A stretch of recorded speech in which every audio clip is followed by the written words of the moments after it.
Yo creo que las diferencias siguen siendo las mismas del siglo XVI. Es decir, el protestantismo piensa que la única regla de fe y conducta es la Biblia, frente a la Iglesia Católica, que cree en la Biblia y la tradición, además interpretada por la jerarquía eclesiástica. La segunda es la creencia de que solo Cristo salva y es mediador, frente a la visión católica, que insiste en la existencia de una serie de mediadores que van más allá de Cristo. Y la tercera es el hecho de la salvación por gracia, que se recibe a través de la fe, a diferencia del catolicismo, que cree en una salvación por méritos personales. Eso es San Pablo, también. ¿No es cierto? Peca fuerte, totalmente, pero cree más fuerte. Bueno, esa no es una expresión de Pablo, pero Pablo, por ejemplo, dejó escrito que por gracia somos salvos a través de la fe, no por obras, para que nadie se gloríe. Efesios capítulo 2, versículos y ahí 8 y 9. A lo que voy es básicamente la fe te salva. Tú puedes ser un gran pecador, pero te salva la fe. No, lo que salva es el sacrificio de Cristo, que es aceptado a través de la fe. Es decir, muchas veces desde la perspectiva católica se piensa que los protestantes oponen la fe como una obra. Es decir, en vez de sumar una serie de obras, yo pago con la fe mi salvación con la fe. No, no es esa la idea.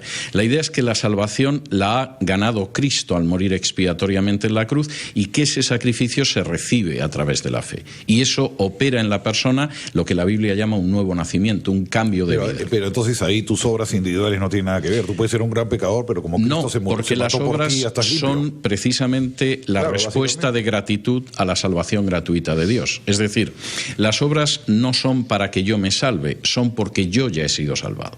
Y esa es la visión protestante. Pero si la fe es un don de Dios que no depende del mérito de la persona, entonces su salvación tampoco depende de su mérito. No, sino claro de que no.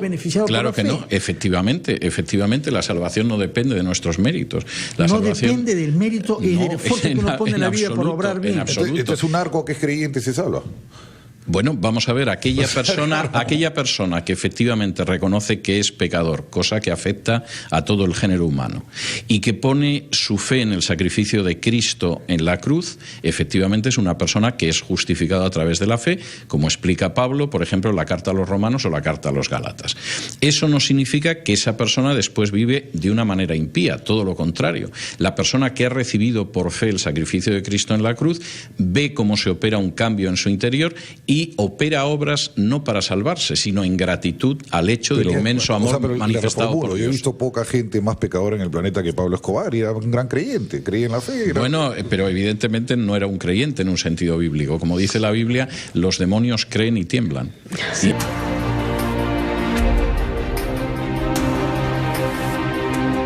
Yo creo que hay tres aspectos fundamentales en el terreno espiritual. La Reforma, en cualquiera de las confesiones en que haya cuajado, pretendió devolver la Biblia al pueblo. Téngase en cuenta que durante un milenio la Biblia era accesible en latín, lo cual quiere decir que no era accesible a la mayoría de la población.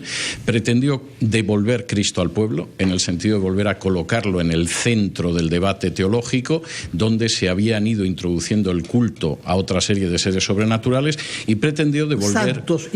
Santos y vírgenes, para ser claros, y pretendió, en tercer lugar, devolver el Evangelio de gracia al pueblo. Es decir, la salvación no es algo que se gana, se merece o se paga, como en el caso de las bulas de indulgencia, sino que es algo fruto directo del amor gratuito de Dios que se ha manifestado en la muerte de Jesús en la cruz. Eso sería en el terreno, si se quiere, espiritual. Pero claro, la Reforma implicó regresar a la Biblia, y eso significó una serie de cambios que marcan una enorme diferencia entre la Europa reformada y la contrarreformada, igual que luego entre la América de la Reforma y de la contrarreforma. ¿Por qué? En primer lugar, porque la Reforma exige leer y escribir. No es una religión de ceremonias, de ritos, es una religión del libro. Y eso implica que en el año 1536 se produce la apertura de la primera escuela pública, gratuita y obligatoria de la historia en la protestante Ginebra.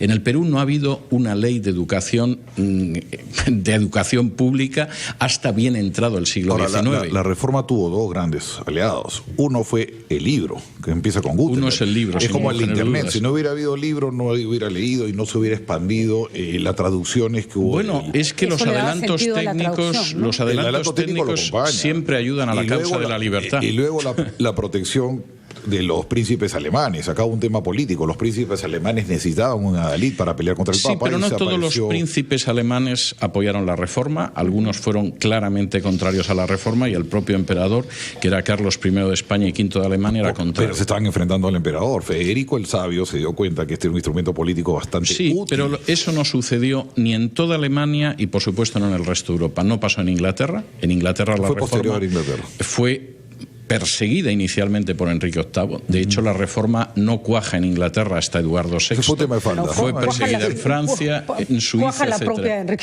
No, Enrique VIII era totalmente contrario a la reforma. De hecho, quemó a William Tyndale. Lo nombraron paladín de la Iglesia. Bueno, por supuesto, había sido defensor fidei, pero aparte de eso, persiguió a William Tyndale, que tradujo la Biblia, el Nuevo Testamento, al inglés, y de hecho lo arrojó a las llamas. Y de hecho, la reforma en Inglaterra comienza a partir de la muerte de Enrique VIII, comienza con su hijo Eduardo VI. La reforma de Lutero tiene un aspecto intelectual, digamos, que tiene que ver con la traducción de la Biblia, además con sus escritos que son sumamente interesantes y que los escribe además cuando está básicamente recluido, y tiene un aspecto social, por ejemplo, el hecho de proponer el matrimonio sacerdotal. Él mismo se casa como un ejemplo para explicar que los sacerdotes no tenían por qué estar excluidos de la vida familiar. Bueno, eso era regresar simplemente al siglo I. Cualquiera que lea las cartas pastorales de Pablo, las dos cartas a Timoteo, la de Tito, habla de que los obispos están casados y que tienen que educar bien a sus hijos para ser un ejemplo para la congregación. El siglo I estaba lejos, digamos, ¿no? Estaba lejos, pero ¿no? La reforma fundamentalmente lo que intenta es regresar a la pureza del cristianismo del siglo I. Claro, eso implica hacer tabula rasa de todo lo que fue la Edad Media,